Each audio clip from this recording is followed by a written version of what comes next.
Oh, everybody, watch just things just break. Let's see if I can turn this on and off. Hey, that works. How come this camera doesn't work? I don't. God help me. Nothing ever. Things just stop working. It's pretty impressive. Look at that. Nothing. Turn it off. Turn it on. Turn it off. Camera doesn't want to work. All right, folks, I'm going to restart this.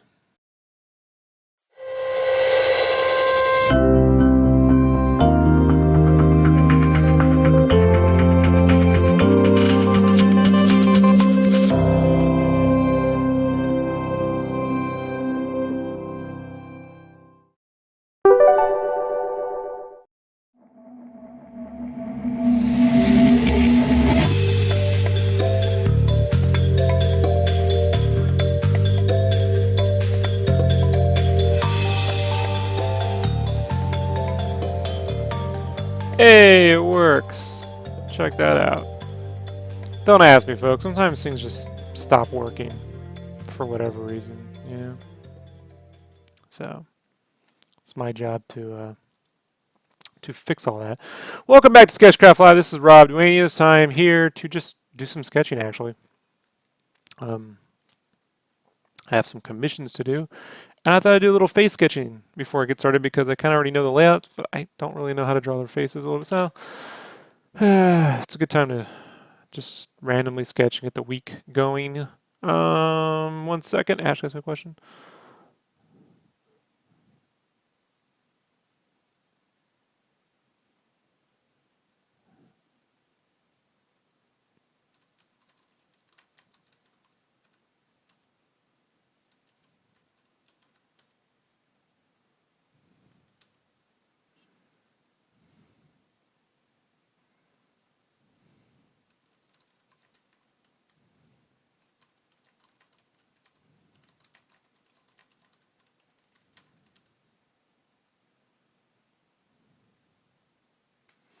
All right, what are we doing tonight?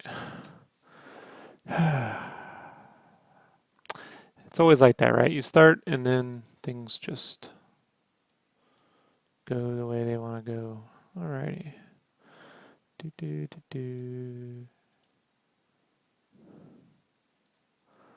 So I have a Daredevil and a Punisher commission to do, and before I kind of get started, sometimes I like to just kind of work out how I want to draw their face, even though it's going to be kind of small. Although working out in this year, I'm going to start doing commissions where characters are bigger. So paper airplanes, very funny, Hector. Very funny. Hector's got jokes now. Jokey Hector.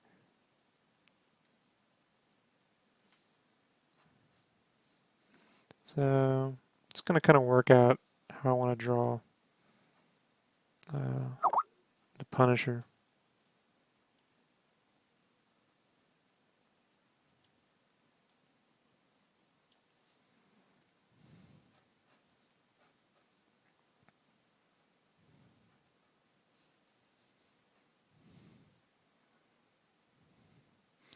Great American Comic Con was a total bust this weekend. Is that one Tom went to in Vegas?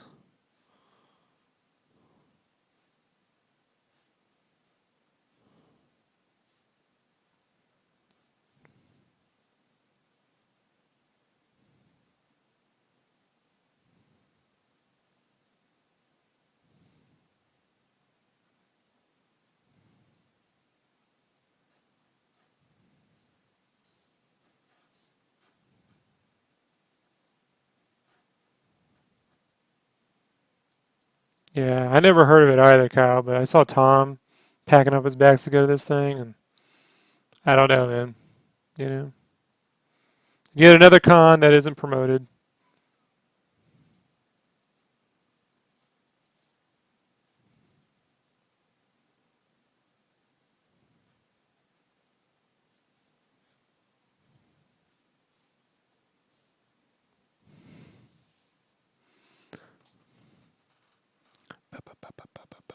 Where the hell did I put my?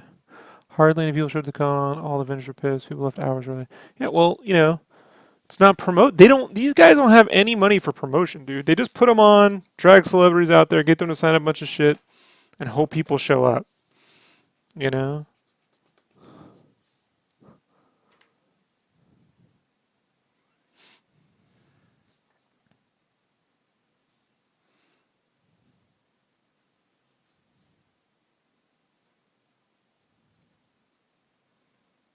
And where are they supposed to promote them? You know.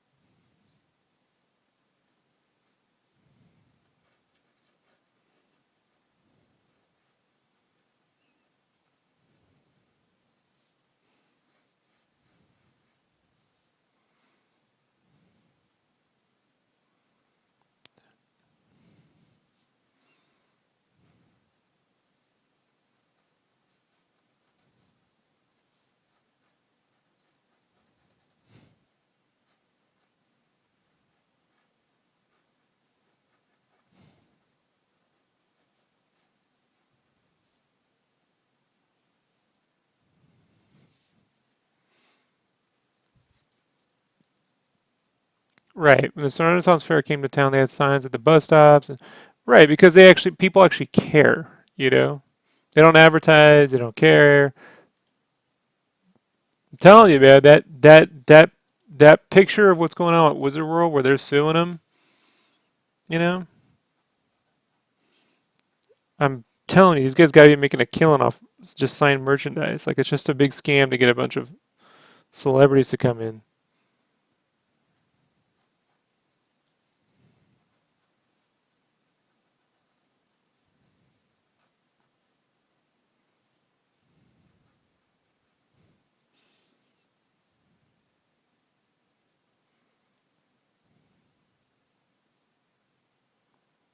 Yeah, they're just paying to get vendors to pay them to go, you know? Like, I don't know, dude. You know, there's something not right about it, and it's not because there's too many Comic Cons. That isn't it. You know.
Hey, what's up, JD?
What am I doing? Yeah, I'm just kind of working it out. Even though they're going to be kind of small, you know. I also plan on doing, like, I'm going to be doing a lot more larger half body type commissions this year. So, yeah, Kyle's out with the Gators.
Oh yeah, man, I love it. I thought Bernthal was badass.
I don't have anything against it. It's just that it's kind of like um, cheap isn't the word. It's just it's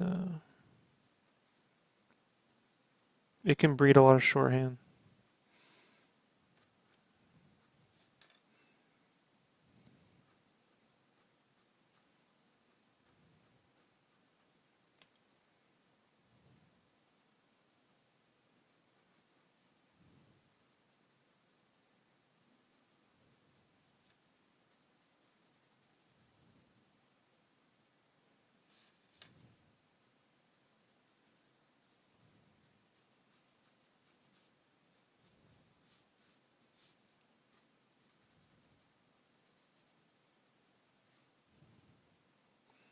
So what happens is start drawing everything straight on, you know.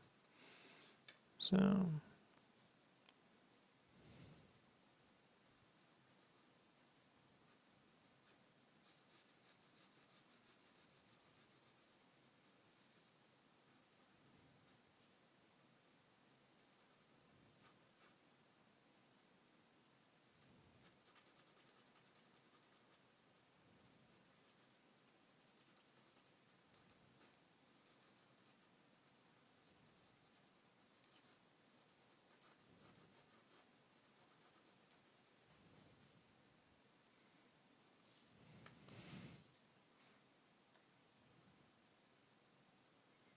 which way do I sketch more often? When it comes to poses, I work on silhouettes and composition silhouettes. I like to draw faces when I want to figure out the character, like their attitude. you know? So I'll do a face sketch, which has generally zero to do with the actual drawing.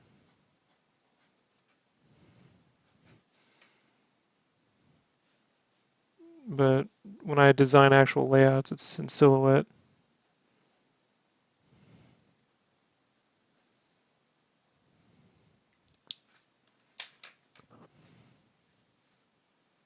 They're always mad. They're not always mad, Hector.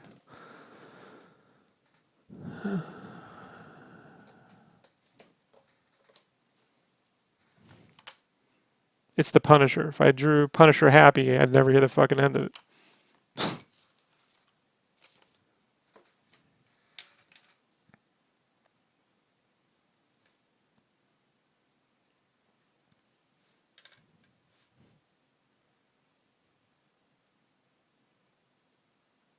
Because the Battletoads are mad, right? Like when I drew them, they're mad.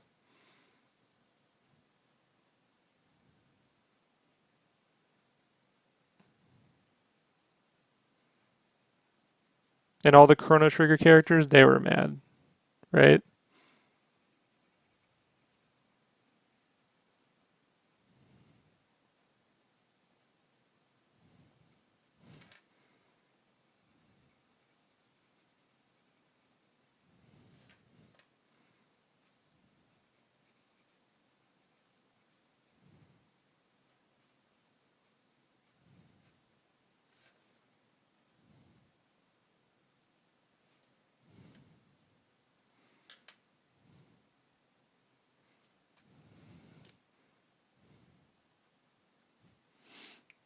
How do I design outfits? How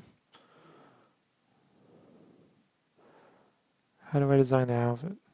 I design outfits. Man, dude, that's a hard question. I kind of figure it out as I go. But if I'm going to design, like when I design clothing, I design them in color.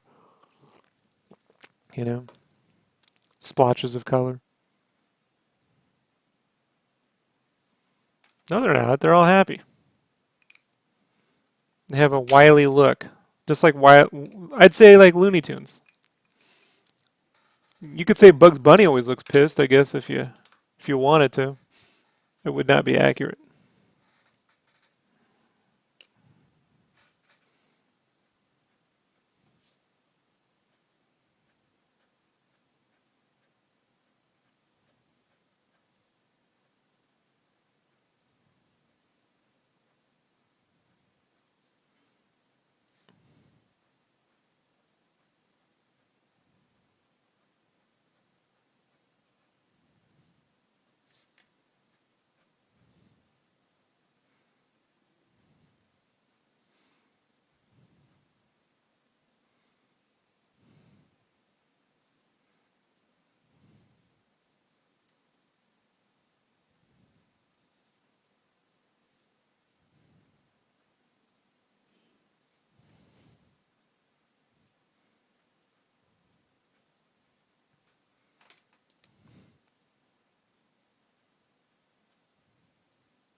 I mean, this punish is supposed to be more, you know, later Hector, more, what do you call it? Look, I could do this all night, right? Like, if I wanted to, you know, we could do.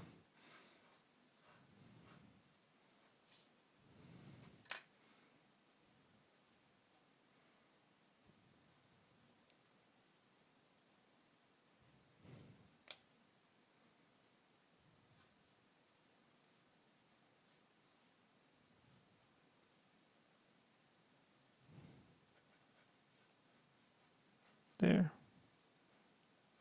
See?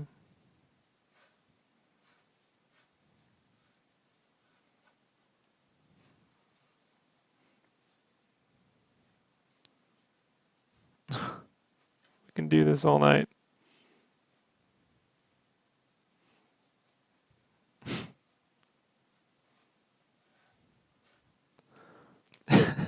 See? Please, God, make it stop, right? Goodbye, 2016.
This pen is dying on me.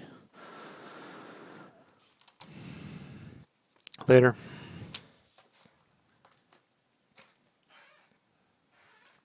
Dead pen.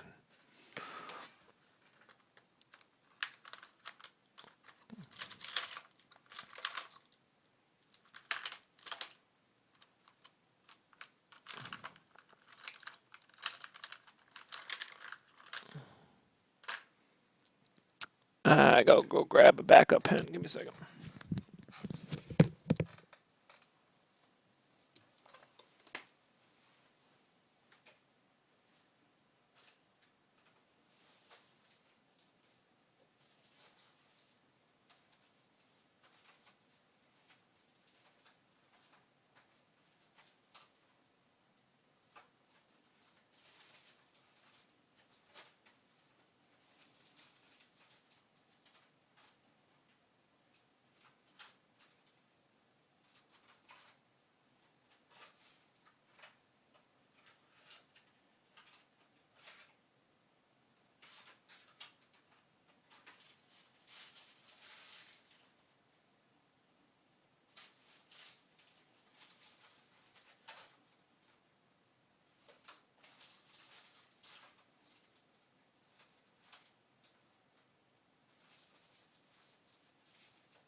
Well, that's good to know.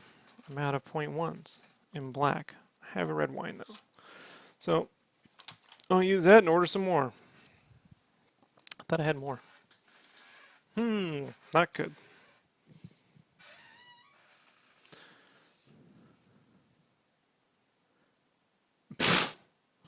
David, I have no advice for gaining social media exposure. You know, there's people who have far less than me that have 100,000 viewers.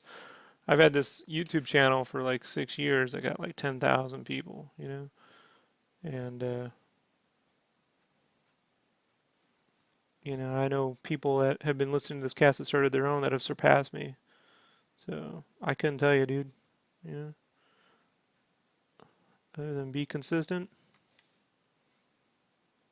I don't know. If there was a single solution to this, everyone would be doing it, right?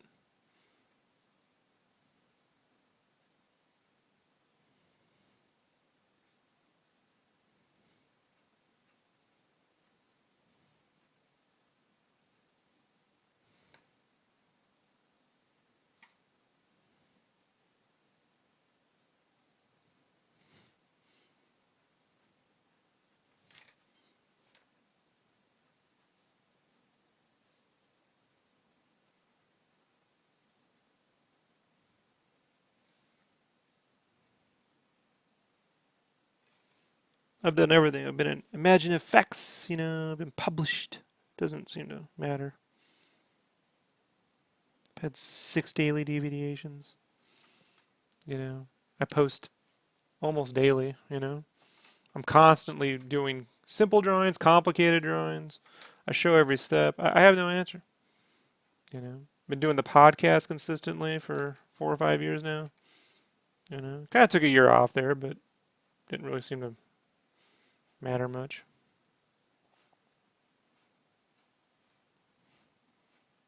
I just assume at this point everyone's going to be more successful than me, and I just stop worrying about it.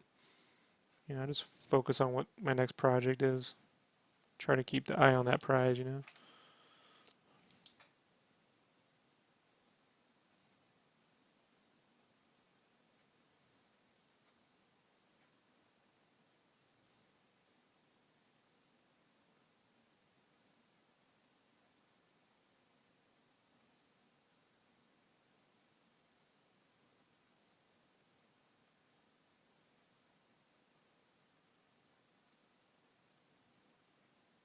I could tell you right now, man, social media exposure doesn't mean much at the end of the day. Like it doesn't. It's great that you have a reach, but I've seen that translate to $0, you know.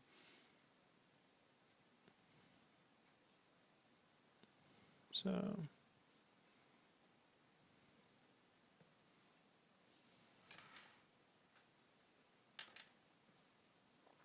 doing challenges seems to roll in views.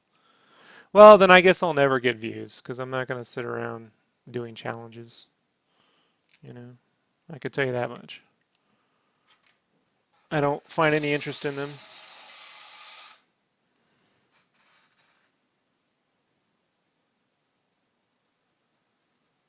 I'm destined for obscurity. Oh well.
Am I working? Nah, I don't.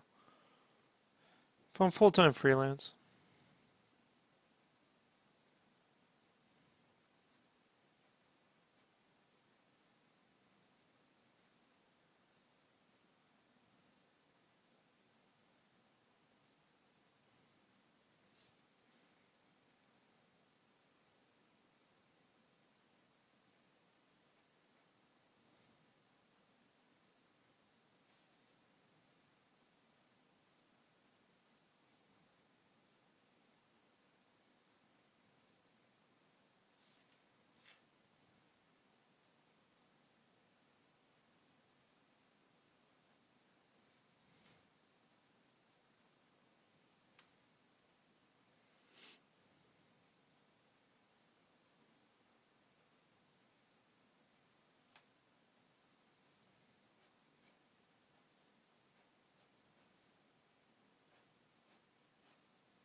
What was your favorite job? When I worked at Play. And before that, when I worked at a toy store.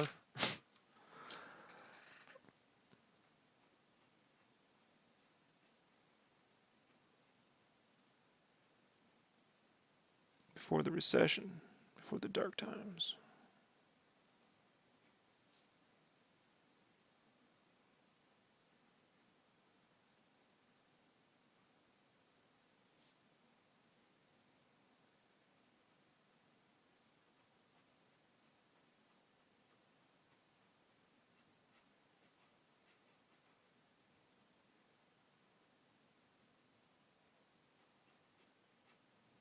That's for my freelance work. I've never had a gig that I'm like, oh, that's amazing. They generally have all been a royal pain in my ass. You know?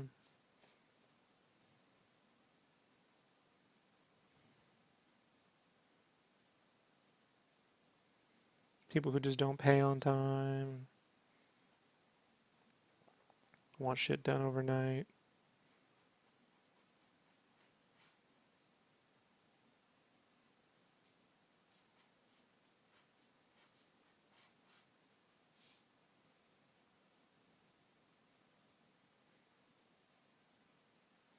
And then my full-time art jobs, like in t-shirts, have all been a living nightmare. You know? I had better times in the army than I ever had at a t-shirt company. Ever. You know? I got more sleep in the army than I got working in t-shirts. If you really want to know.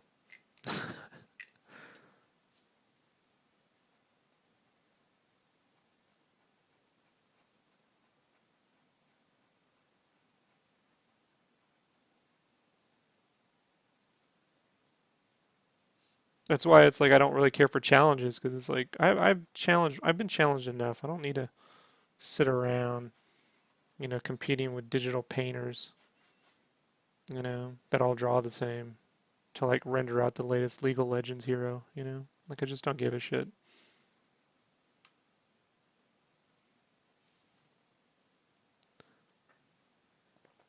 Speaking of paying customers, when I do commissions, do I collect before or after? The answer is before.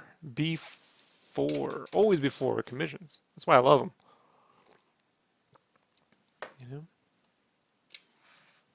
Sounds rough. Yeah, it's been fun, bro. You know, I don't let it get to me, but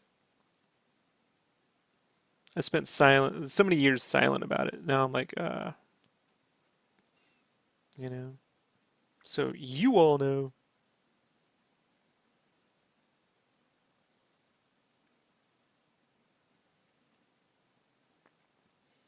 It's like I did this contest once. The last time I did one was for this Ghost Rider poster for the movie. That last one they did. And it was like, use these assets, create a poster. And their assets suck. So I just drew a fucking picture of Ghost Rider. Like in one night, painted it, did a whole thing, sent it in. And I got like second or third place, something like that.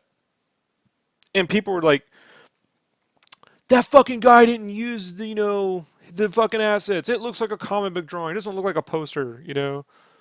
I was like, fuck this. The people that won just look like the Tyler Stat posters. So I'm like, I don't, I don't know, guys. I'm not interested in proving I can draw like just like everyone else. If I wanted that, I would just go freelance.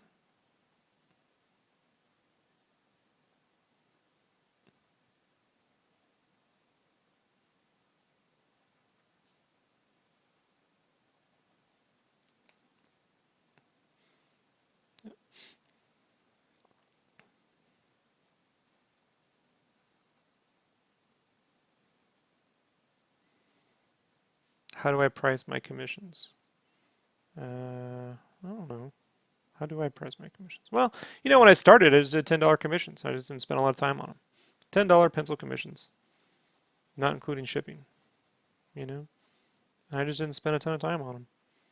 The more time I spend, the more I charge. To an extent, like the average person is looking to spend between $40 and $100 tops. So if you want to do more commissions, you gotta get it down to like 40, 50 bucks.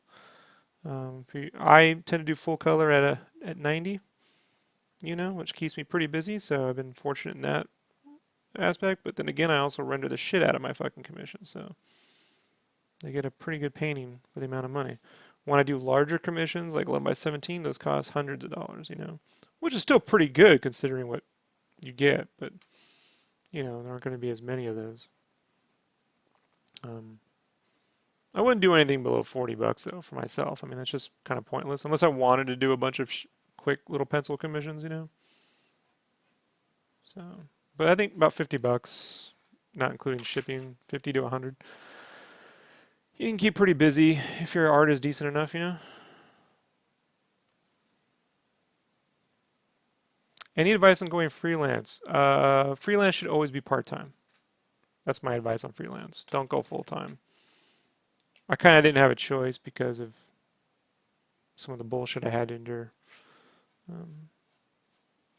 But my career sort of got, let's just not get into that.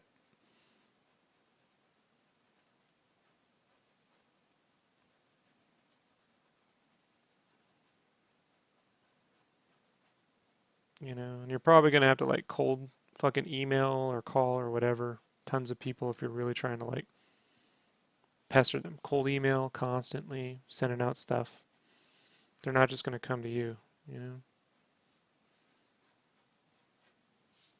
Sometimes they do, but it's rare.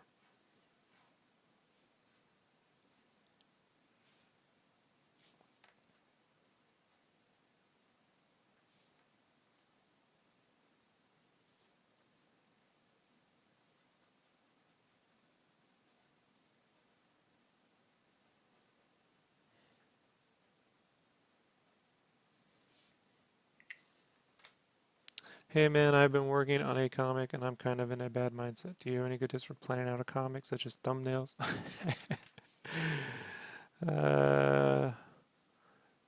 Write something, even if it's just bullet points.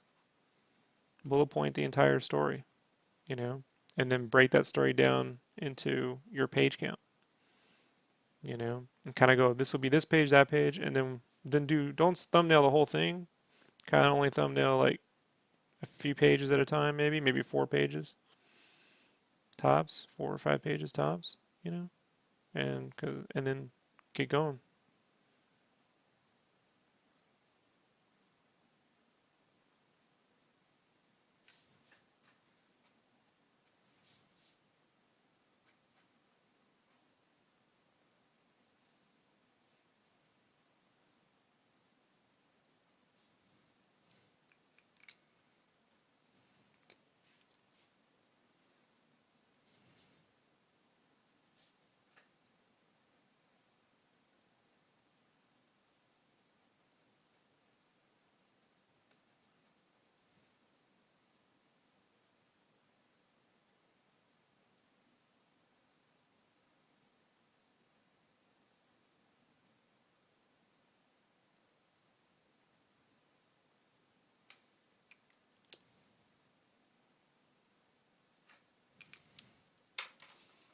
Who's your favorite comic book character? Batman. Let's be honest, folks.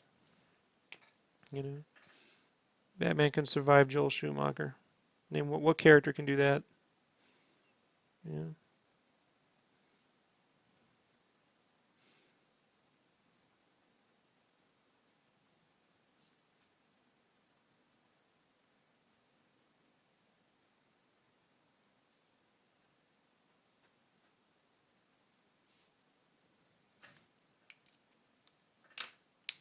Yeah, no problem.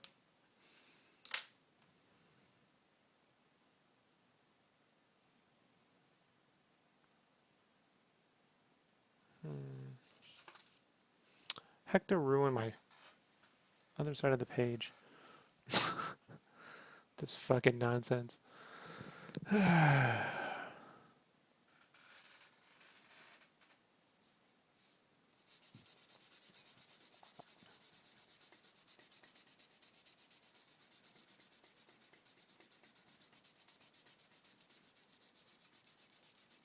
How am I feeling towards the Justice League movie? Hey man, they need to write a script, you know? And they need a script with goals, motivation, conflict, not with characters doing things to get items to unlock things that we got to stop them from blowing stuff up with, you know? I care about character. I don't care about plot. You know, I don't care about the grand machinations of what's going on in a Daredevil series where they're trying to blow up New York. I care about like the Punisher trapped in a cell and there's 16 guys coming at him, you know? And even if he survives that, how's the Punisher going to survive in jail? You know what I mean? I care about characters with goals, motivations, and conflict. So if the Justice League movie is just a giant fucking Dragon Ball Z RPG fetch quest, you know, then I'm not going to give a shit. You know, not that I don't like Dragon Ball Z or JRPG Fetch Quest, but in film they need goals, motivations, and compelling conflict. Not I don't like you because you are no, you know. And there needs to be consequences for people's actions and shit like that. So who knows, man? You know, I don't think Batman v Superman was as bad as fucking Batman Forever, but it's a step in that direction. You know. Depth or just actually just making conscious decisions and fucking rolling with it, you know, and believability, you know, just like, all right, you know, this shit went down, so we should probably do that. Oh yeah, you know, just common sense shit.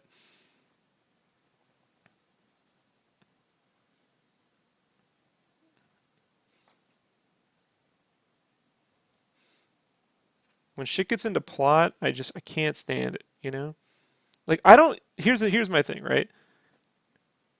Two people rob a bank. Is that how they rob the bank important, or is the actions of having robbed the bank? You know, like look at Heat, right? Look at Heat. Heat's fucking the whole point of Heat. Spoilers for Heat. The whole point of Heat at the end is this bank robbery. It's not complicated. It's not Ocean's 11, and they do this to trick this guy to do that. They go in there, they get the shit, it goes wrong, and then they got to survive. And then what can it? You know, like it's that visceralness of it, right? And how the characters react under pressure from both sides, the good guys and the bad guys. That's the shit I give a fuck about, you know. So I don't know about a second voice.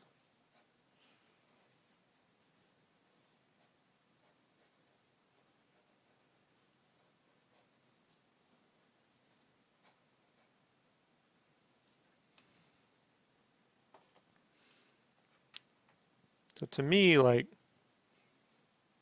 I don't know. If they're going to write a movie in which characters have goals, motivations, and conflicts, then, you know, there you go. If it's going to be, look at me, we bought more characters and jokes, that's not going to make a better film, you know?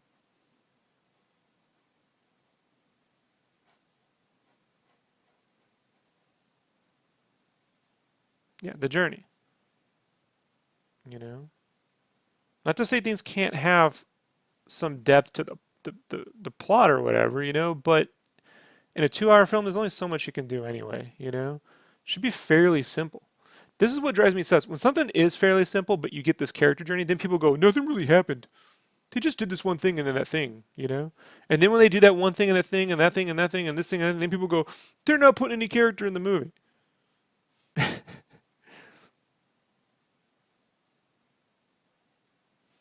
It is hilarious.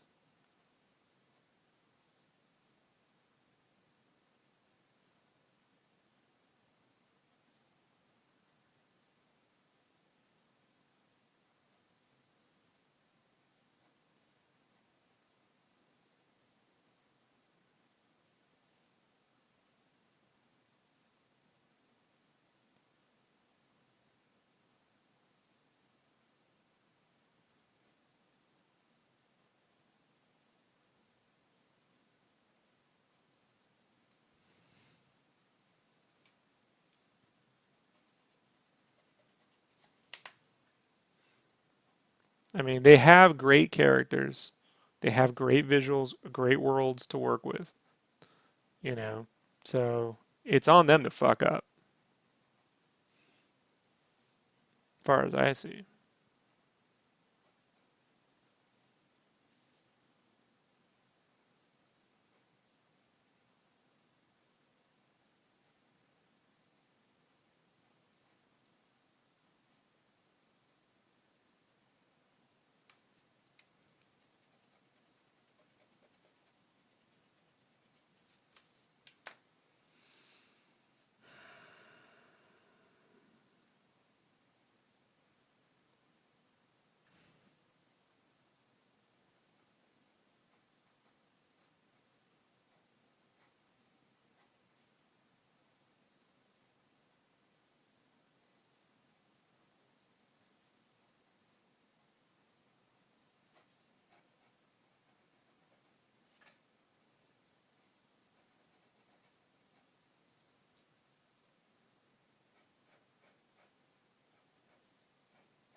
there was no journey. You know, there was no. How did anyone end up different than when they started? Zilch. You know,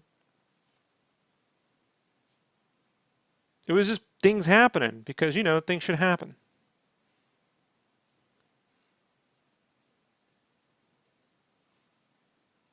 Oh yeah, I've seen No Country for Old Men. Look, that can be kind of a complex story. You know what I mean? Or a simple story where at the end of the day, you know, like a character's worst fears are confirmed. You can have a character that doesn't go on a journey. That's not what I'm trying to say. What I'm saying is there was no internal.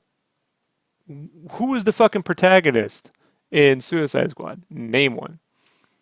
Zilch. There is none. You know. And before you can tell a story like No Country for Old Men with superheroes, you kind of need to like set the world up a little bit. And no one knows what the world is in this Snyderverse. Nobody. You know what I mean? We don't know what I don't know what world is. It's just some okay. There's Metropolis because that's what they said it was. I don't know what it's like. I don't know what the feeling of Metropolis is. I don't know what the people there are like. I don't know anything other than maybe if I'm a fan and I've seen other stuff and I can just bring that to the property. You know, it's an inherent weakness. You know, I think they're capable of doing it. They just haven't done it. They remind me, the Snyder movies remind me of an Image comic book, right? Where you know, you get really great art with splash pages and very little story. You just get like that grizzled Miller talk, you know? And I like me some Frank Miller, but you need more than that, you know? I mean, if these movies had come out 20 years ago, I'd be like, they're amazing, but it's gonna, you know, there's more motivation in Burton's Batman film than in these last films. That's a problem.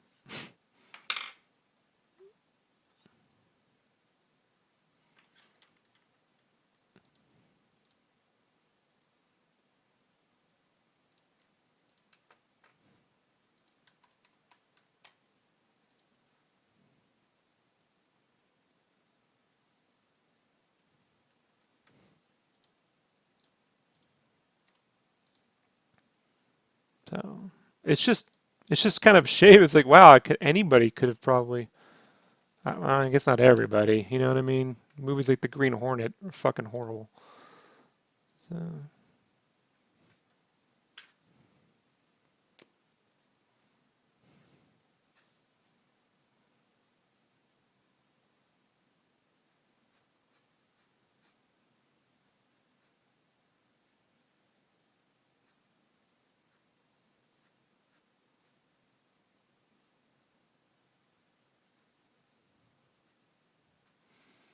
Like we got this discussion on the podcast. You know, I did a whole 2 hours on it. I'm like, you know, if you start off Batman v Superman, you know, almost in like The Watchmen, you started off in the 30s, you know, with Wonder Woman and forming the Justice Society and shit like that, you know, and fucking going through World War One, World War Two, and all these superheroes, and then you show like the McCarthyism and how like each side started gaining like superpowers. Literally, they started gaining superheroes, and they had to shut it down for whatever reason, you know. And so then you end up in this period in the 70s where it gets dark and evil everywhere, you know, and it eventually evolves into Batman's parents being murdered because of the rise of crime, and that's what causes him to become this more violent version, you know, that he eventually has to stop doing because it leads to the death of Robin. You know, the death of Robin forces him to quit. You know, and then when the Earth is almost obliterated by an alien super fight, you know, he's like, I could have, if I had not quit, or I should have seen this, I should have been around. There's something I could have done. You know, he comes out of retirement. You know, and when he sees Wonder Woman, you know, he could be like, hey, you were there, you guys quit, you fucking abandoned this world. You know, then you got some motivation. You know, you have a character who legitimately has an internal gripe. You know, it has a point. You know, like you know, but wasted opportunity. They're just mad because you know they're mad. 'Cause they're mad. Because the script says they should be mad. You know.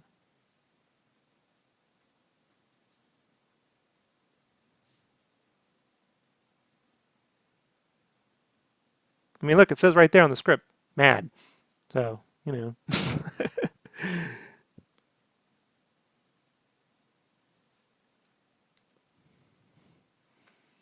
Yeah, well, who cares if they're remaking the Green Hornet, you know? I like Gavin O'Connor as a director. I just don't give a shit about the Flash. Or the sorry, the Green Hornet. I like the Flash.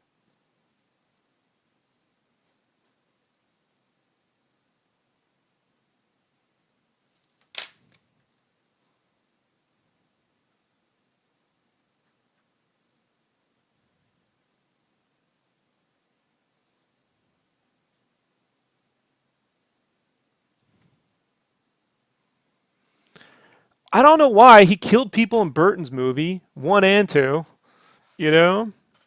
I'm pretty certain he killed some people in Batman Forever, somewhere in there, you know? But if you have a Batman that's intentionally, like, here's my thing, right? You know, if he doesn't care, if he's not killing people, but if they get killed, he doesn't give a shit. That's a character arc, because then you can have him decide to say, you know what, I went too far. This world got too fucked up. I need to step back and reevaluate and look at, you know, saving lives. And Wonder Woman could be like, well, you know, maybe if we hadn't quit, this world wouldn't have gotten that way. We could have, you know, we could all fucking make a difference and change some shit. But, you know, then it could come to a head when, you know, Robin comes back as fucking Jason Todd, you know, Red Hood, right? Like, but I don't know, man. You know, they need to actually sit in a room and figure this shit out. You know,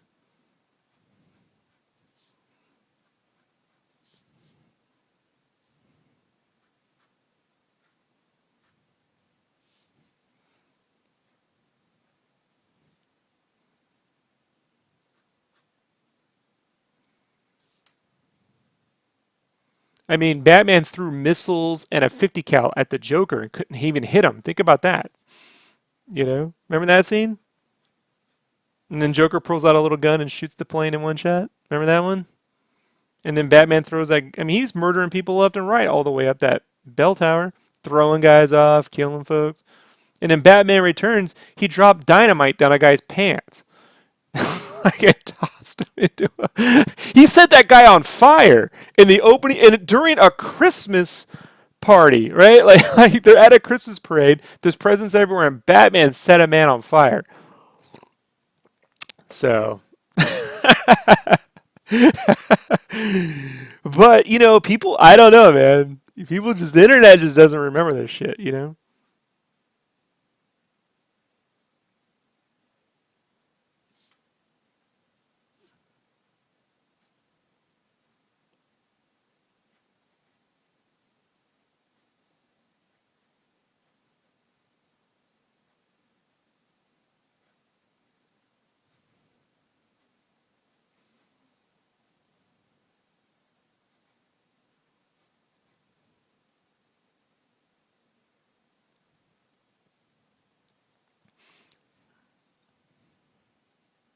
Well, I also think it's, you know, we have this thing where I don't know, man, dude. Maybe it's because they grew up on cartoons where fucking nothing can happen, you know? Modern children's cartoons, nothing can happen. But dude, these characters can make mistakes. You know, they can grow, they can change, they can devolve a little bit too, you know? But when they're just doing things because they're fucking heroes and I'm just doing things because I'm just villains, I'm not interested in that story. You know, that's why I tend to prefer anime where people make good decisions and bad decisions. At least a good anime, you know? Shit, like even One Punch Man has more depth, you know? I'm not interested. My kind of depth isn't, oh my god, the scarecrow shows up in this episode. Can't wait to see this character because you know he's a character. You know, like I don't give a shit about that. You know, I'm not interested in that.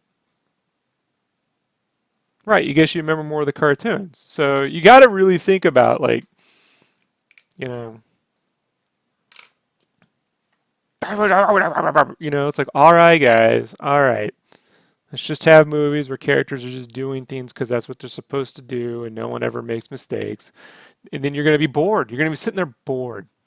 You're going to be, I've seen this, you know? The thing is just if you're going to do something where a character makes a bad decision, like Luke Skywalker force chokes a Gamoran pig, right? Remember that one? Remember when Luke Skywalker walks in and he fucking just like starts force choking people and murdering folks and shit? At the end, you have to have him confront the choice to join the dark side, you know? So then, he makes a conscious decision not to. That's how it works.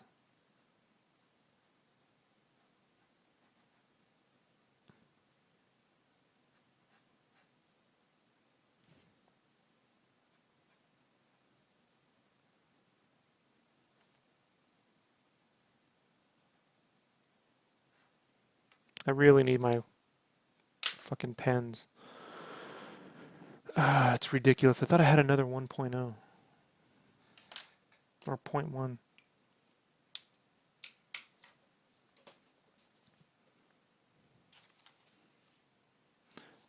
I'm not even saying he should. I'm just saying in this universe, it could have gone darker. It could have gone wrong. And all they had to do was just address why that is. I mean, in the movie, he never says, Robin, Alfred, what happened to Robin, is because we didn't kill. Remember we weren't killing? And what happened? They killed Robin. Joker killed Robin because I didn't kill him. I should have killed him, And then Alfred could say, if you kill him, then you'd be him. And he'd go, maybe, that's the only way. Like, they never have those discussions. Right? He never has that discussion. He just looks at something and then you got to infer, I guess that's Robin, right? That's Robin. What happened? Like, if they were intrinsically tied together, Batman v Superman and the Suicide Squad, where you see Batman, the whole Robin thing, the Harley Quinn, Joker, and Joker thinks that Batman, if Batman had put away Harley Quinn into some secret prison, right? And remember in the beginning of Suicide Squad, where they disappear, they fall in there, and Batman captures Harley Quinn. And Joker gets away, so then Joker captures Robin, wanting to get fucking Harley Quinn back, and Batman isn't going to give that up, and then ends up murdering Robin. Then you got some fucking pathos. You know what I mean? You got some good conflict there. So, and that also makes the Suicide Squad movie mean something to an extent, right? Like that gives a basis for something, but oh, fuck it. No one cares about that, right? What does it matter? Put in Darkseid, That'll make it better. Do I think the Iron Fist? I guess. I mean, so far they're doing pretty good. My only complaint about Luke Cage was that they spent a little time acting. I wish he spent more time explaining to me things like where the fuck Harlem is in relationship to Hell's Kitchen, like the geography of New York, and a little less time them trying to they got a little plotty in Luke Cage, right? Especially the villains, a little too plotty for me in some areas, but it was totally made up for by great actors, real likable actors, villains, likable actors as the villains and as the heroes, and some fantastic cinematography, the hoodie fucking episode alone was worth the price of admission. That's why we need more solo Batman movies, something to flesh a character out. Yeah, well, you know what we fucking really need is an HBO fucking Batman series that culminates in some movies. Get a fuck. I mean, look, I know Ben Affleck doesn't want to do that, but maybe they should get an actor who's willing to do it. Because, oh yeah, and the Luke Cage soundtrack was phenomenal. But there's more character depth in fucking Westworld than there's going to be in these Batman movies because there's just more time. I don't want to see Batman fighting aliens, dude. I just want to see him in a city fighting fucking street level crime, dealing with guys like Zats,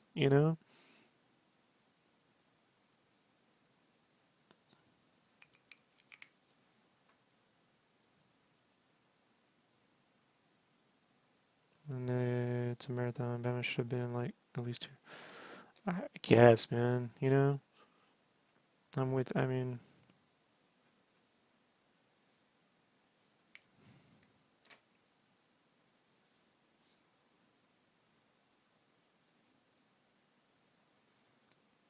kind of directing me some DVDs and books to start as a beginner. Scott Robertson's Fundamentals of Perspective at Nomon. It's complex, but it's what you should be studying.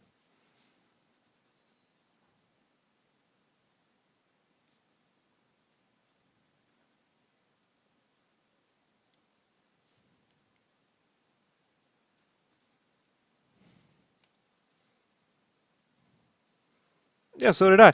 I thought like with Luke Cage, they could have spent a lot of time like tying together the timelines so that you had this families in the 70s and you could have spent more time there, you know, the, between what's going on in the 70s and what's going on now, and less time with like just meandering around the police and the weird nonsense.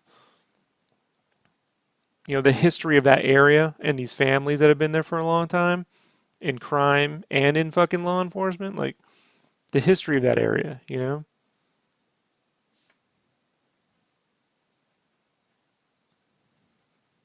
In a way that like Fargo kind of does that, you know?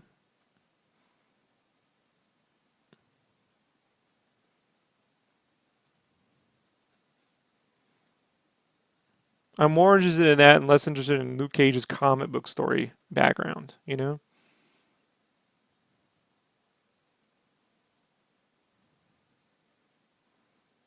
That was probably the weakest part for me. Like, I know people got a kick at seeing him in that costume, but I'm like, this is a lot of effort for that, you know? I just don't give a shit about this.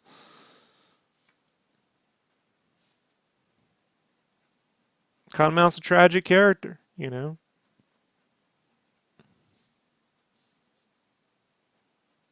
Great acting, tragic character, good backstory.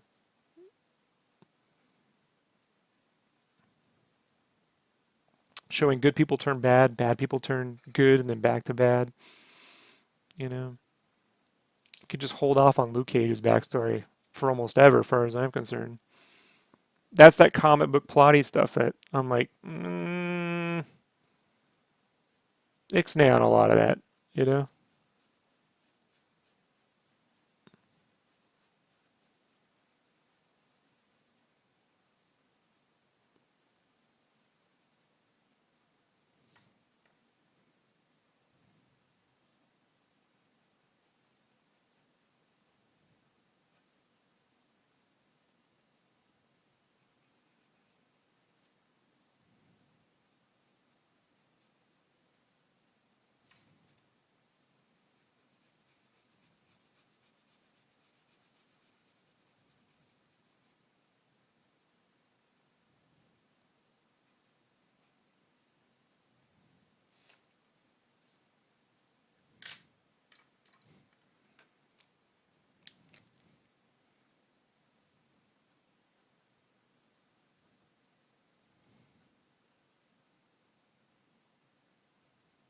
It's like, I love the Daredevil series, but they gotta hire somebody who worked on like Boston Legal or something to write the courtroom shit because that shit is ridiculous.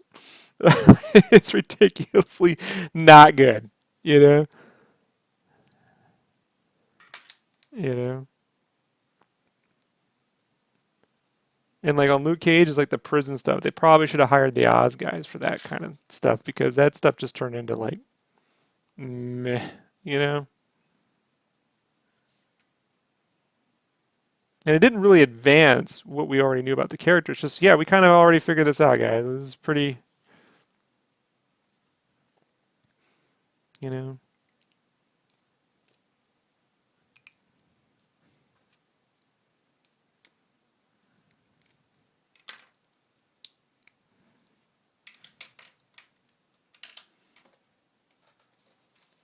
But whatever, you know. That's nitpicky at the guys. At the end of the day, it's nitpicky, you know. So it's neither here nor there.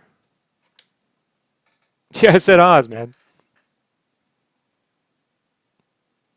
When Luke Cage goes to prison, it should be pretty fucking violent.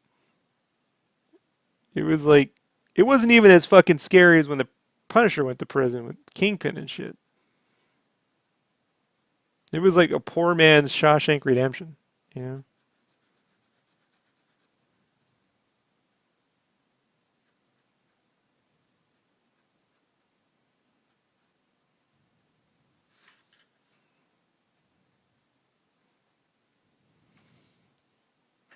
You better fight for me, boy.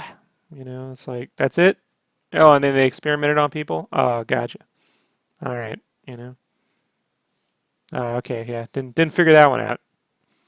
Didn't see that coming.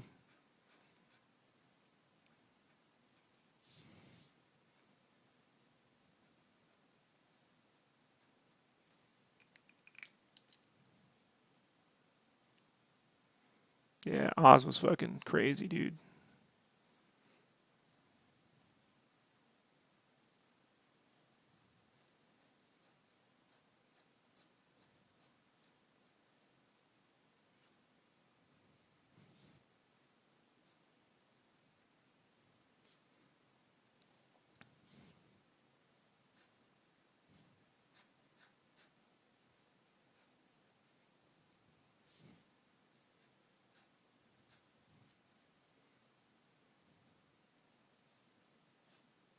Like I said, at the end of the day, man, I care about a character's journey. I don't really give a shit about the plots, you know? The plots are really insignificant. And you're never gonna, I mean, unless you're a fucking genius at it, you know? It just, you gotta be careful about that stuff, you know? Some people are great at it. Some people are like fucking J.R. Martin or George R. Martin or whatever, and yeah, guy could fucking write some crazy ass stuff, but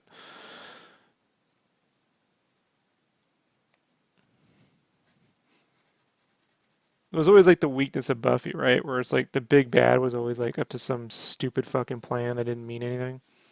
But it really wasn't the point. It was like hanging out with all the characters that were more fun, you know? And what was happening to people.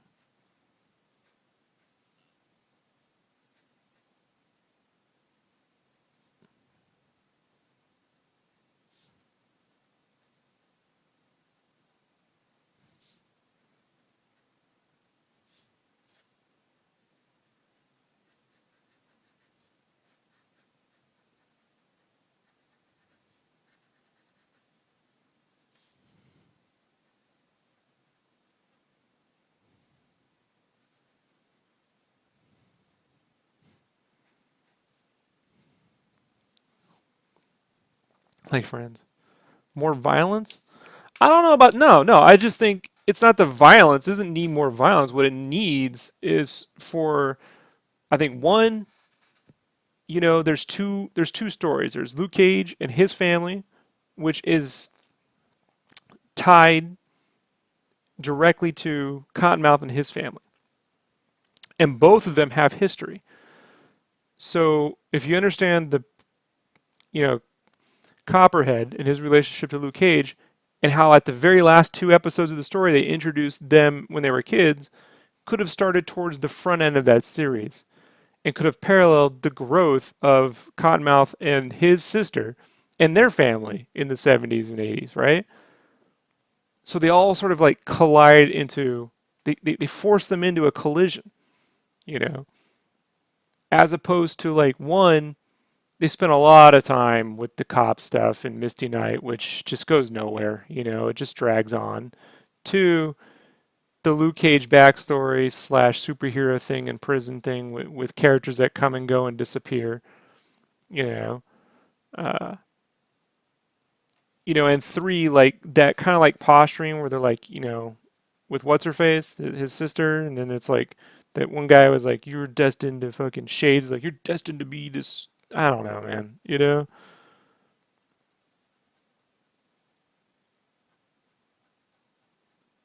you could be so much more. Like I don't know what the fuck that guy's doing. You know,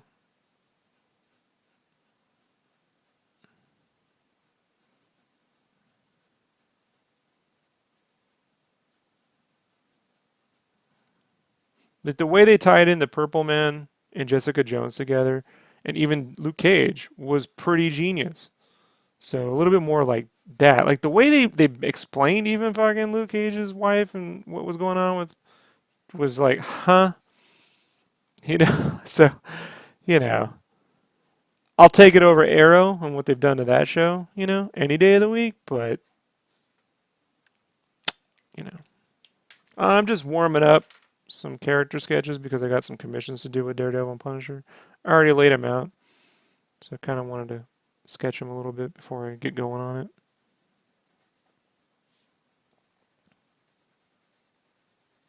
So we're just sketching and shooting the shit.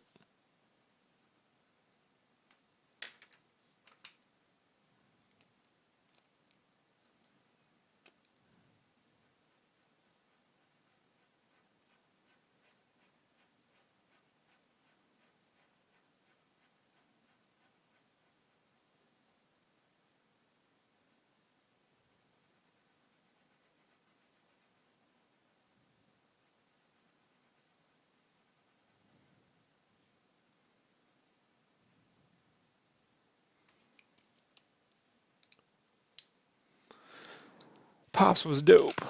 What did I think of the crossover? What crossover?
How the different?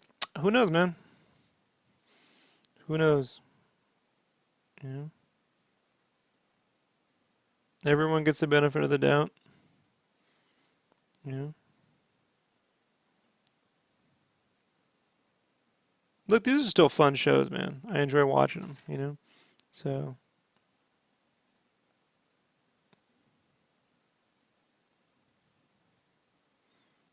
it's just when Luke Cage is getting more character depth than Batman, it's like pretty fucking ridiculous. Like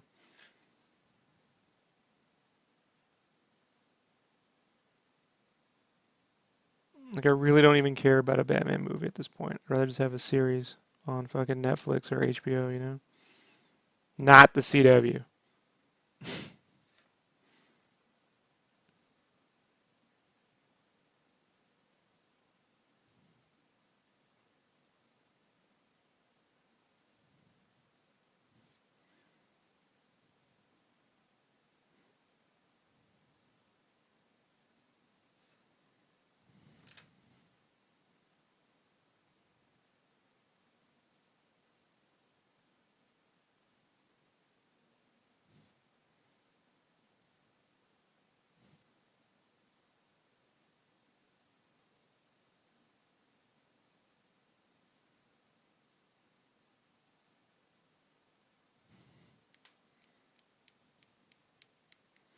I want to say I learned live watching videos in your stream. Thanks for. Hey, thanks, David. Will you do a tutorial on how to draw anatomy? Have you ever done one or do you not? I do. I do art tips. I have an art tips playlist. As for anatomy, um, I draw in silhouettes. I mean, if you want to learn anatomy, I can make a video. It'd be like, yeah, go get some pictures and draw from them. I don't know, how else to explain it other than that. and do a lot of it. Like, it really doesn't come from a matter of memorizing outlines, you know? Like, you put this here and intersect. For me, it comes a matter of understanding that these are three-dimensional planes, you know? This is a three-dimensional shape, and that you can carve and add pieces onto it three-dimensionally any way you want, you know?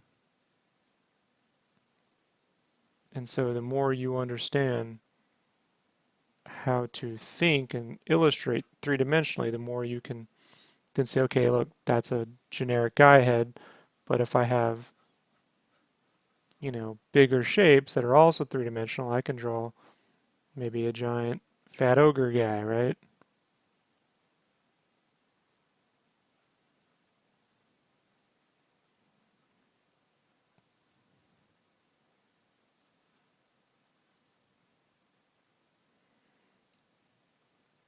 You know, and it's really a matter of understanding that, you know, more than it is trying to memorize, you know, where every little place goes. That should be kind of a given by just actually studying. Just get literally an anatomy reference book and then start breaking everything down into basic shapes. Chest shapes, shoulder shapes, you know, arm shapes, head shapes. Everything's just shapes, little three-dimensional pieces. I mean, I can make a video on it, you know, stating exactly that. In terms of teaching people that, I don't know.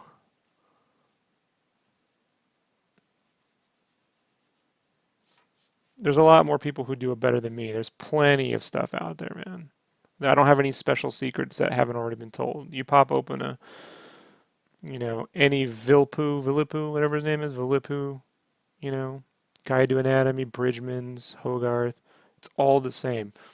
What isn't the same is the basic advice that you need to learn to think three-dimensionally and to develop things in a volume. You know, a volume meaning there's a three-dimensional space and that a figure exists inside that three-dimensional space. And that figure can be as thin or as thick depending on the shapes that you apply to them three-dimensionally, and that they always obey the rules of perspective. It's more like a sculpture of Wolverine versus a drawing of Wolverine. Like drawing flatly, like you see here, that's I don't do a lot of this. Like when I kind of like want to figure out the character a little bit, like their face, I will sometimes, you know. But or if I'm at like at a con and I gotta draw fast. But it breeds shorthand, right? Like flat shorthand, you know. But if you look at the art tips playlist with silhouettes and stuff like that, you can understand what I'm talking about more. Um, it's the closest thing to a shorthand I can get for like foreshortening and developing composition. But it takes years. There's no video or book that's going to solve that in months or even a year or two, you know, for you. And you have to constantly go back to the well. You have to constantly, you know, do new stuff and then go back and practice and brush up and do new stuff and go back and practice. You do eventually get to the point, and I'm a self-taught artist, so you do get to the point where look, you can throw an action line around and start to add shapes three-dimensionally. I don't need silhouettes, you know, to draw three-dimensionally if I need to and lay out a character, you know. Like if I wanted to sit down and say there's my center line and there's the back and then here's their, you know, their booty and this comes back here and this is a back foot, you know, and this leg is popping out here because I've drawn so much and I've studied the shapes and the figures so much I have basic shit down, you know. So I can just make it up if I need to, you know, like, you know, we can come over here and just quickly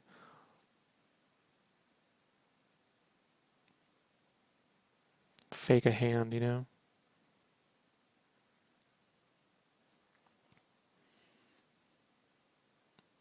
And then you know, you're obeying levels of construction and going, okay, this is three-dimensional and this is receding up here, and this is coming back this way.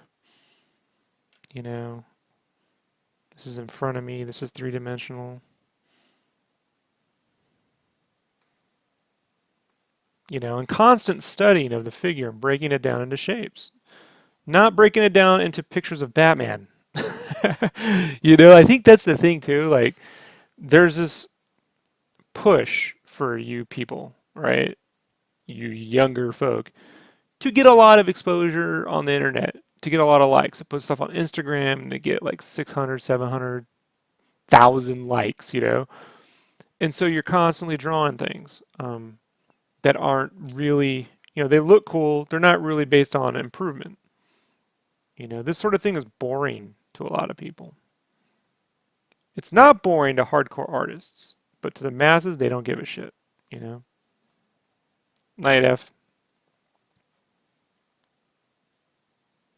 So at some point, you got to be like, you know, I sat in a room for, and when I was in the Army, I spent 3 years in the Army just doing this, not doing any fan art of anything. There wasn't one Batman, not one Superman, not one Star Wars piece, not Battle Chasers, because it's 1999, right? So nothing. It was just me figuring out how to do that, you know, and I'm still figuring it out. I don't have this all figured out, you know. You could still screw it up as much as you know. And sometimes it doesn't even matter. Sometimes you're like, well, you know, sometimes it's just going to look wonky.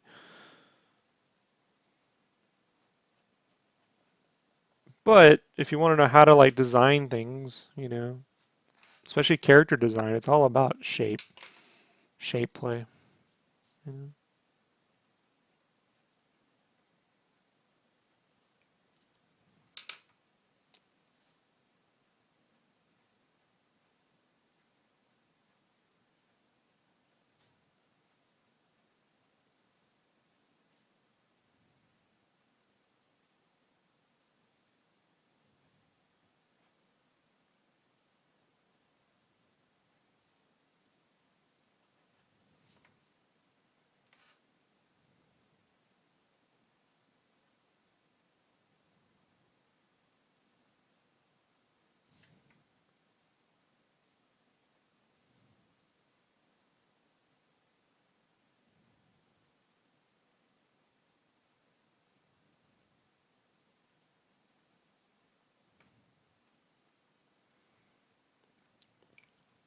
And you have to be consumed by it.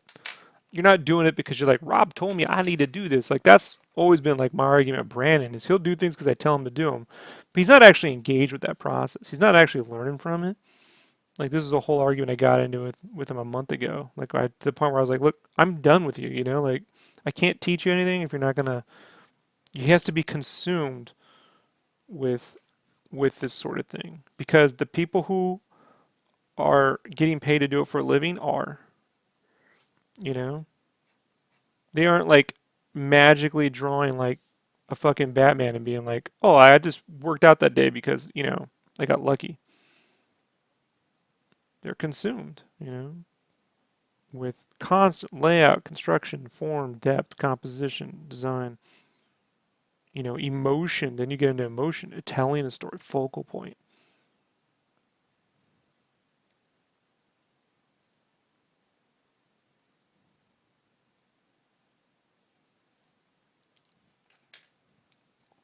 You know.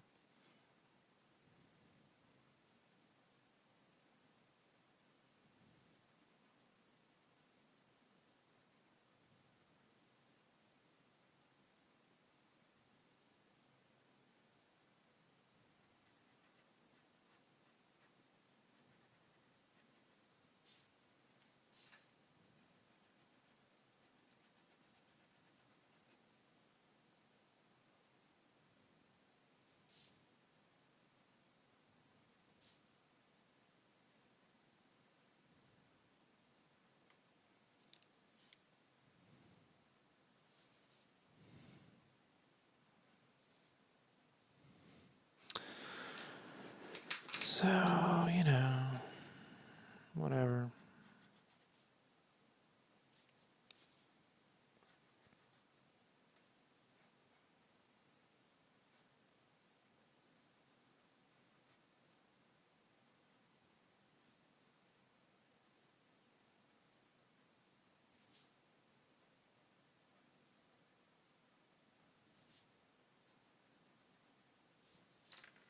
And to be honest, man, a lot of digital painters fake a lot of it.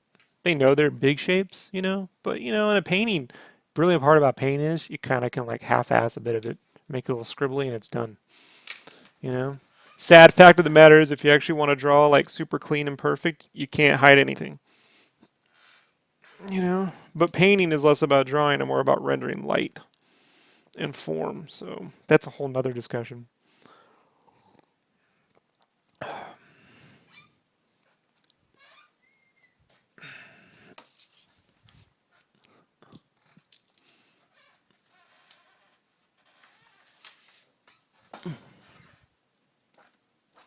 What is going on? Sometimes my chair gets caught up on stuff. Oh, what the? You untangle it and it retangles itself. That's wonderful.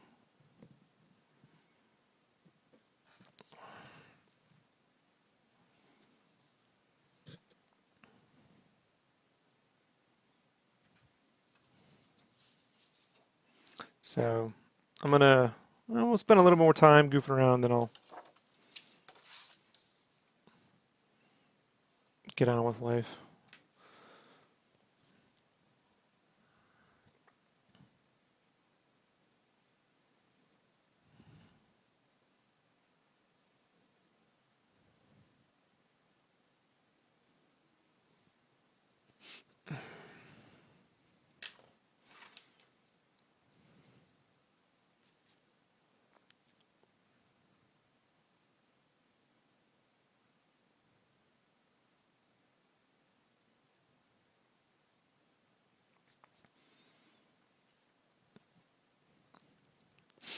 I think when people get a little annoyed with like pinup artists is when, let's say a guy is really good at drawing characters that are, you know, super hero-y, right? Every guy is like, you know, like this, right? Every guy is super.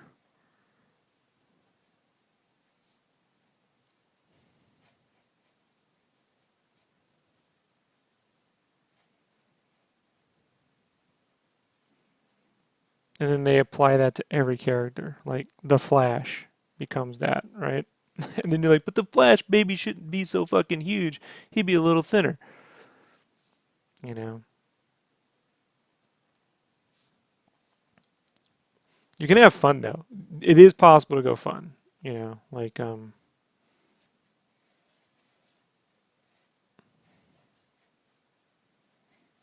always fun to like throw giant shapes around. Oh,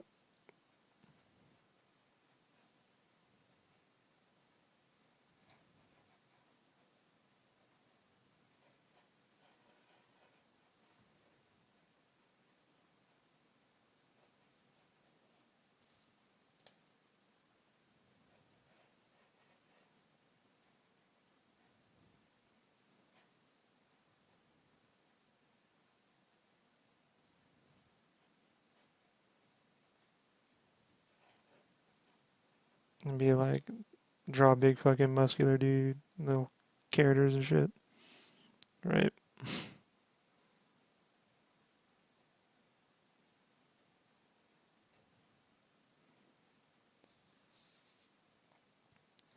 Um, or you know, you can go the opposite. You know,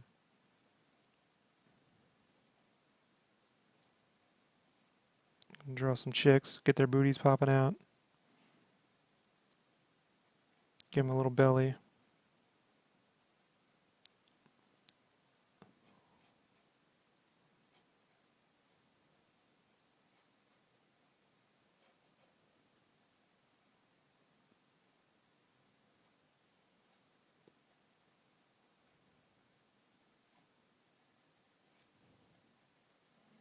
Turn their head.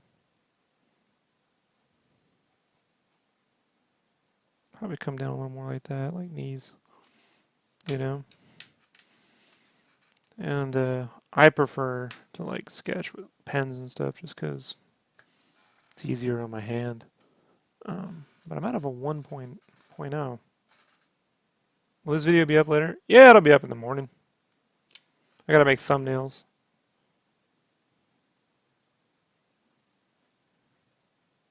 It'll be in the art tips section. Let's see.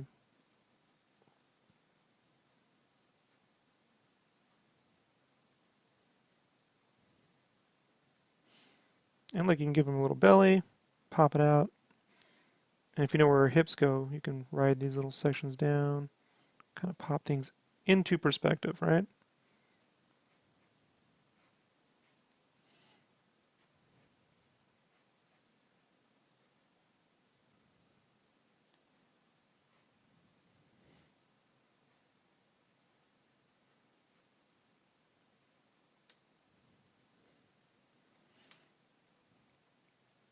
You know.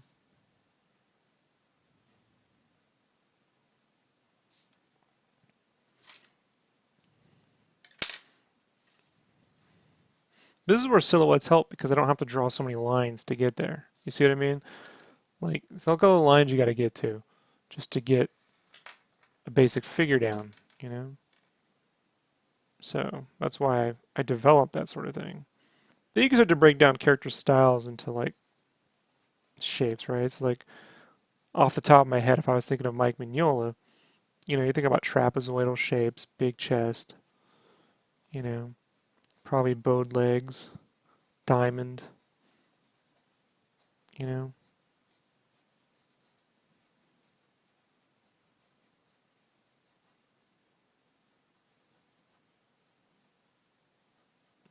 This is how you like figure out styles, right? You break them down into shapes.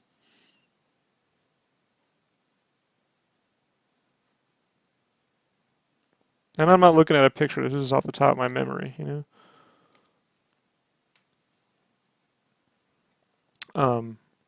Then you can go, you know, the Bruce Timm style, which is like bold.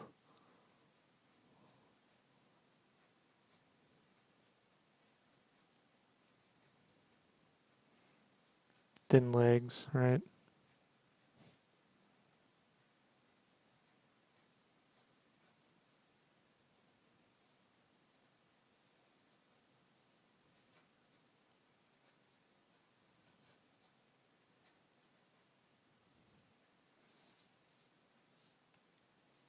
You know, then you can get pretty crazy as you build up, you know, illustration where you're like, you know, you could turn something like that into something more, you know, Joe Matty, you know, where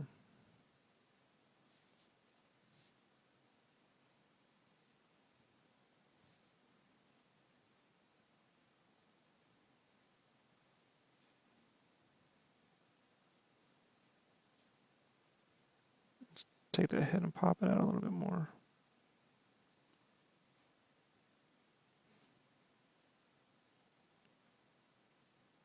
I'm sketching with a Sharpie pen here, so there's not a lot of room for halftones. But you can pop more shapes out, you know.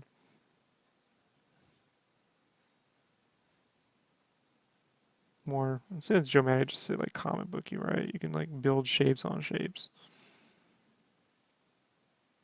you know. You could be a super fucking super 90s roid guy, right?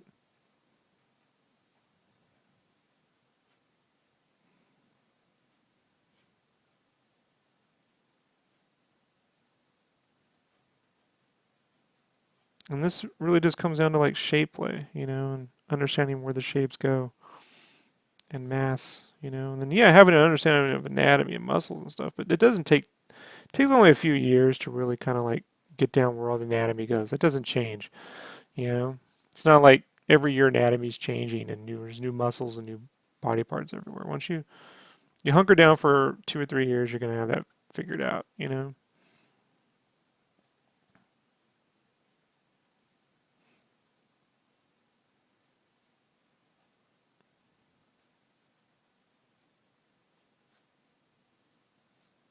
You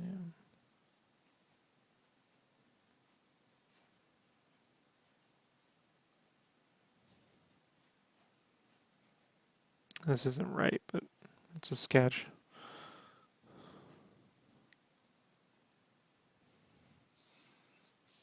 You know, you can do that.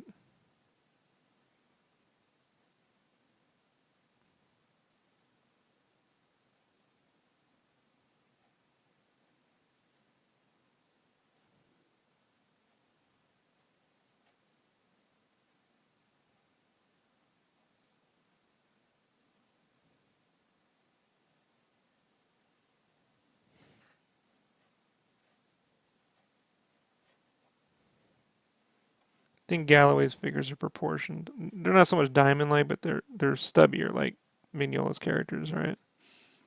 Mignola's characters are less tall, a little more like action figures, the kinds that actually fit in the toys, not like the McFarlane ones that would never fit in the toys, in the vehicles. So, you know, and then you can always get a pencil and fucking render the shit out of those shapes, right? Where you can start to pop them out. You know, this is where like digital painting like comes in handy because you can take those shapes and really make them have depth with very little effort, you know, which is awesome.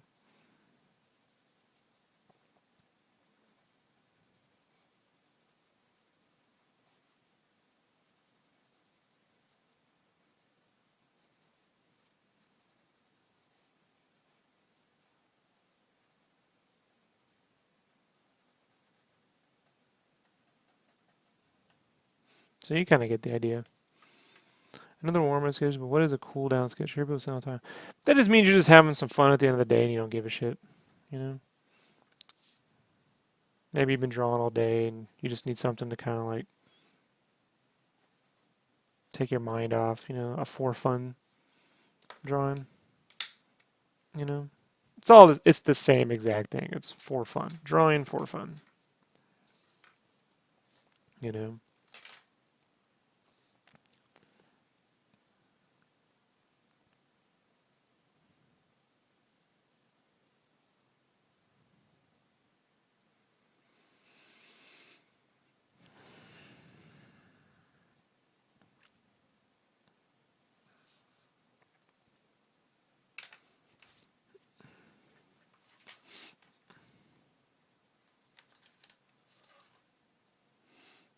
Generally what I'll do for something like that if I really want to, there's always something to do. Like there's always another version of something to make. Like, let me show you. So what I'll do is I'll take something I've already done and I'll make a different version of it. Like printing it out and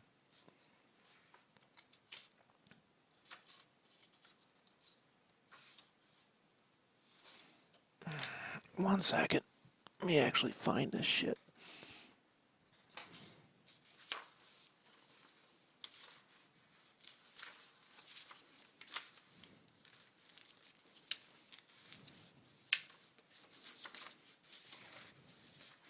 I like to also like draw like backgrounds, you know.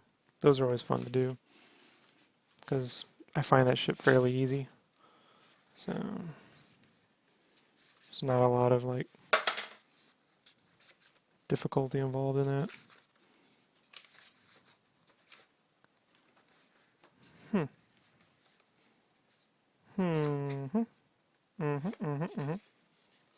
Where is it?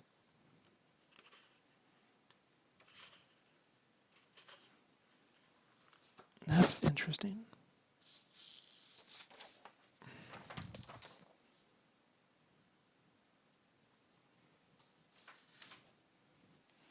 I don't like it when I lose art. Now I feel like I lost a drawing. And I know because I was showing Brandon the other night, and I think I lost it. Showing Brandon. Like I set it down somewhere. That's never good.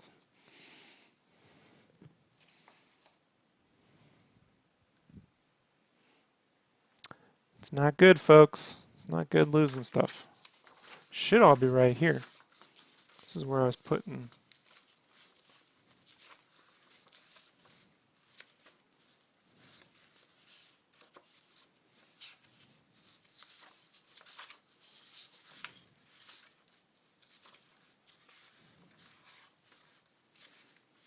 I've been spending the last couple of weeks kind of like just goofing around with different things because it's been a stressful couple months moving everything.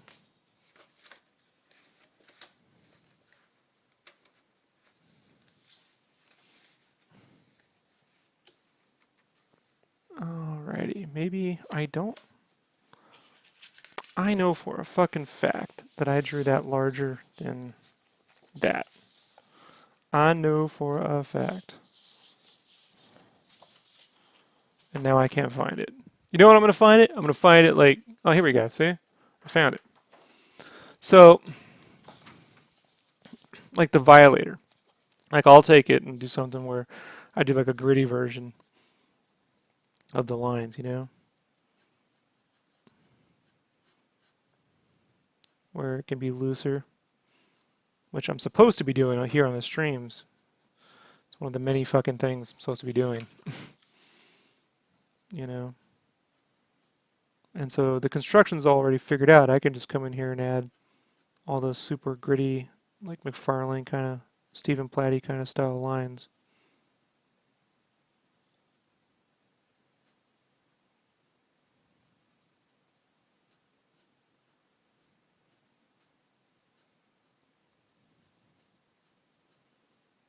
So, because I do have a group of people like at cons that enjoy the gritty lines and stuff. So I do sell a bit of these.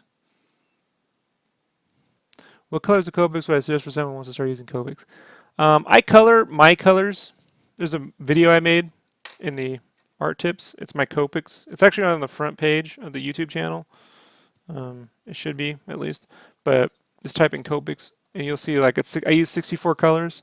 My advice is start out, you know, you gotta start with tonals, 10, 30, 50, 70, you know, 10, whatever, 100, or just do it one character at a time. If you're into color, you know. But I only use 64 Copic colors anyhow. And I would recommend getting them all at once.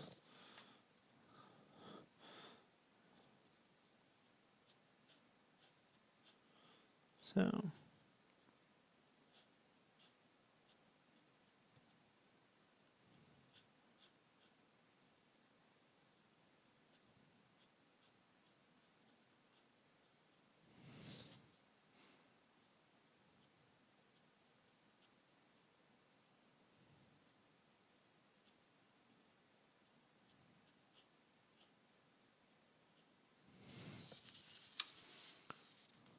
when I draw for myself, not funner for work.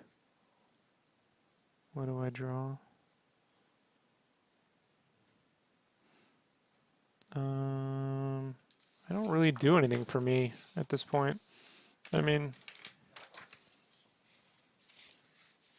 you know, between Game Cave and my commissions and freelance, I just don't have any time. You know, I will sit down sometime and watch like an anime and just sketch, you know, or animation, even Disney, and just kind of redraw what I see, you know, just for fun. You know, sometimes it's things that I would never even draw, like, you know, just to see how quickly I can get the, you know, different styles.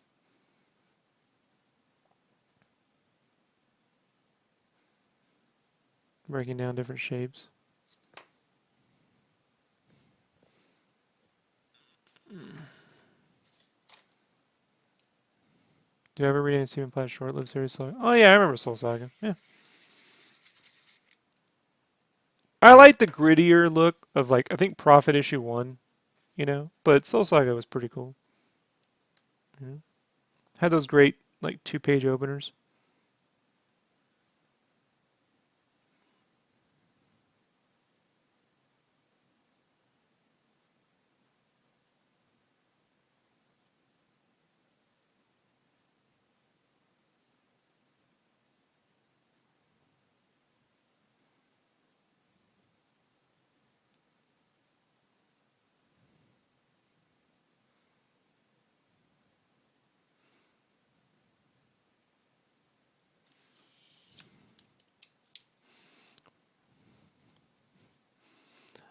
I mean, this gritty stuff is stuff that I'll be using in the future for like prints and stuff or sketchbooks, but can't say that no anyone's asking me to do it, you know? Yeah. I'm one of the few people I know that can pull the look off, you know? The problem is not everything should look like those books, you know? Like the flash drawn in the Prophet style doesn't, you know, it's a bit overkill. But there are things I think would look good in it, you know?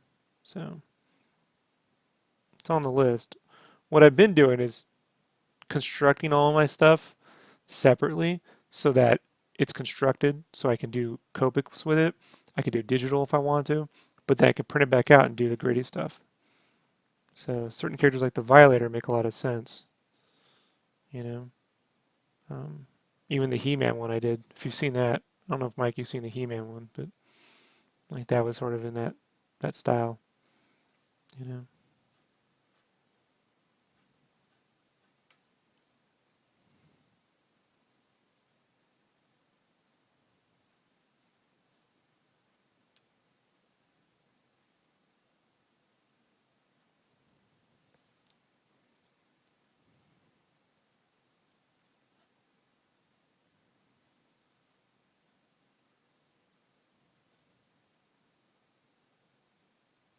So so I'll have more of that coming up, you know. Like this is going to be one, you know. I was practicing whether I should do it smaller and enlarge them, but it didn't work out as well. Kind of hurt my hands. Like I did a smaller, gritty version, but the detail looks better when you do it a little bit bigger. See? So this started to get into shorthand, and it was really killing my knuckles. So, but like with the He-Man, it would be great to have a version of that. And coloring those pencils is a real pain in the ass. So I prefer them just to look the way they do. I would rather Copic something clean. Sorry, print out the lines when I'm done with that, and then do the gritty pencil version. You know, so so okay, you'd have this, and then you have like the Copic version. You know, and then the rough pencils. You know. But trying to color the pencils is a knucking nightmare. It ends up being more work than it should have to be. You know, and let's be honest, the coloring in Prophet wasn't that great. It took Christian Lichtner, the guy who invented liquid, to do it, and I'm not fucking him. You know, so I time out. You know, around there. And there's so much ink work going on or pencil work, I don't even need it. You know, so. But it's coming, you know.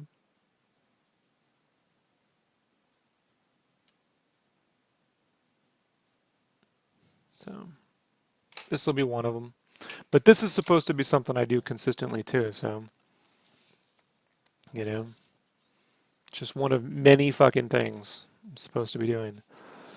On top of things that I'm doing to help Brandon as well. So those got done this week. So that's good.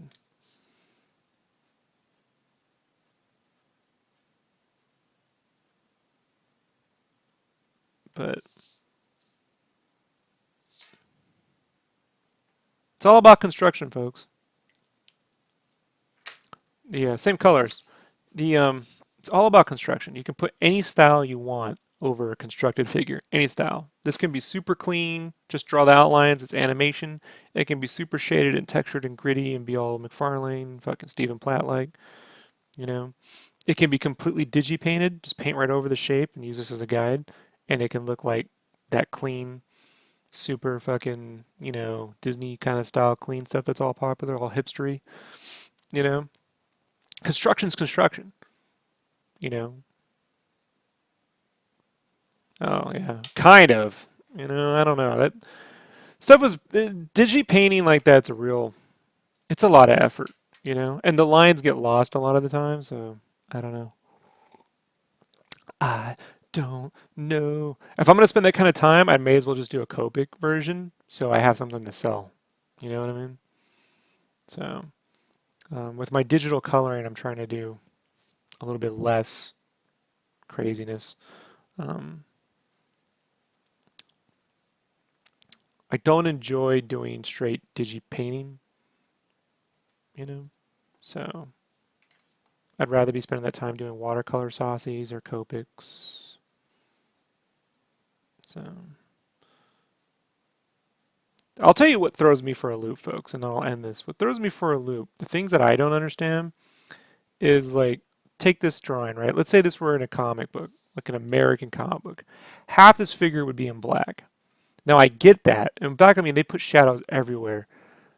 But they don't really draw a lot of the figure. They tend to just put a lot of things in shadow, you know? And it's mostly to save time.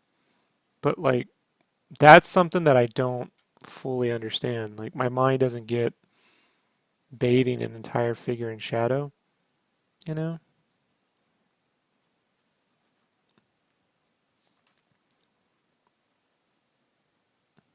Like, there's some dope artists out there. I just don't understand that mentality, you know? Like, whatever it is artistically with the shadow thing, like, you know, where you end up inking all of it, it's super flat, and you just see a couple bits, and you're like, I don't know, man.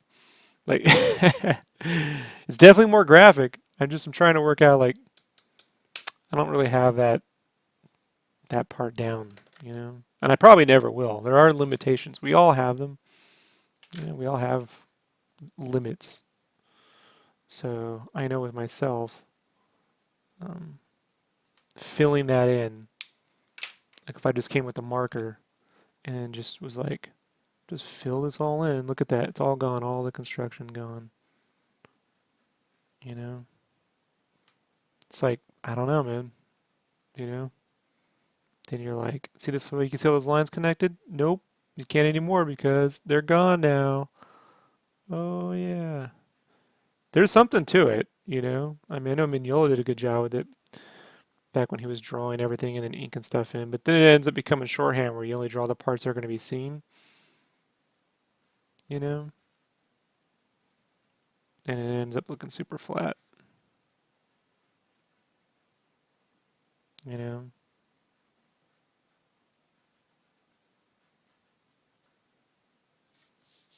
It's this sort of thing that tends to mess with my head a bit.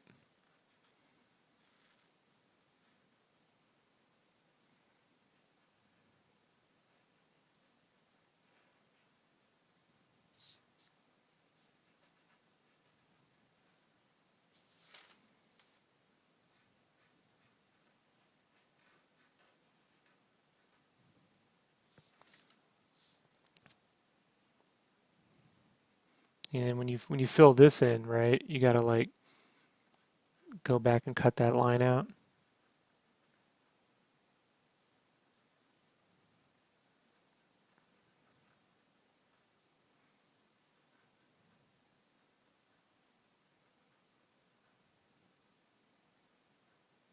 So I don't know.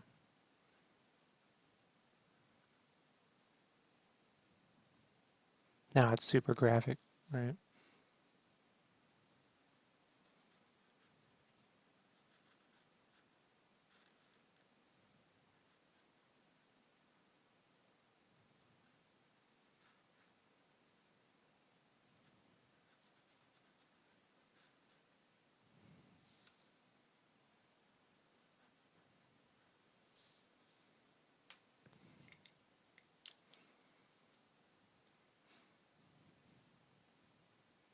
And I'm always like, I like the original sketch better, but I don't know, you know?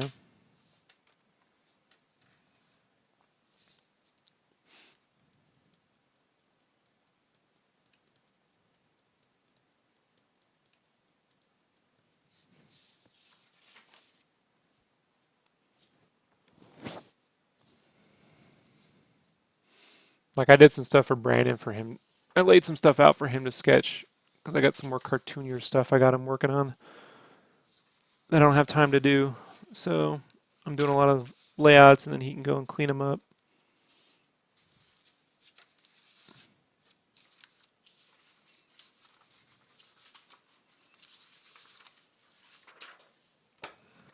You know, like here's a big fatty Bane, right?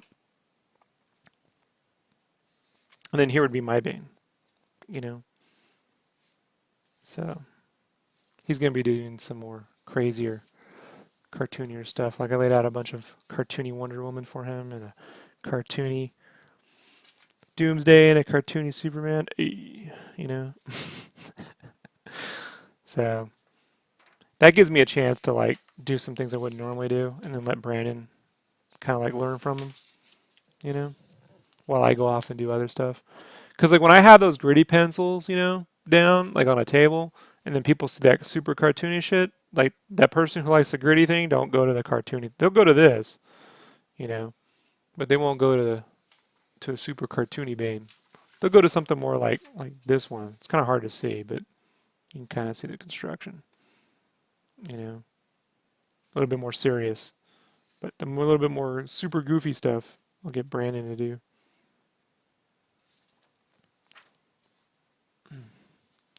All right, everybody. It's 11:39, so there you go. We got a lot done, right? We did some stuff. We had some fun. We had some fun tonight. We all shot the shit. Had a good time. If you have any questions, please leave them in the comments below. Email me directly, rob@sketchcraft. All links are below. What else we got going on this week? Okay, so we got podcast tomorrow night, live podcast. We got streaming during the day. Punisher and Daredevil drawing going on. I swear to fucking Christ, I'm going to be drawing that. I got to ink the Final Fantasy VII and get right into Final Fantasy IX. I've been spending this entire week also updating my new Cintiq is installed. What else I do? I had to switch everything over from brush presets to tools presets to offset some new brushes and some new workflows. I've been writing, so there's that.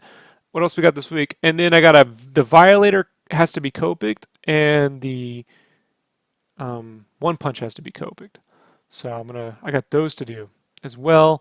And I have this Grand Theft Auto cover I have to get going on.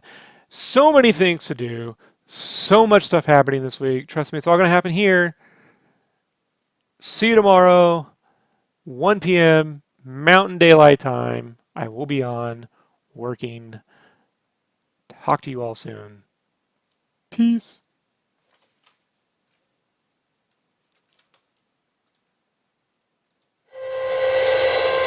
Thump, thump, thump, thump, thump. Thump, thump, thump, thump, thump, thump. Good night, David, Mike, Smith, Kyle, everybody, Kyle, Hector, all the people who hung out, Ash. Good night.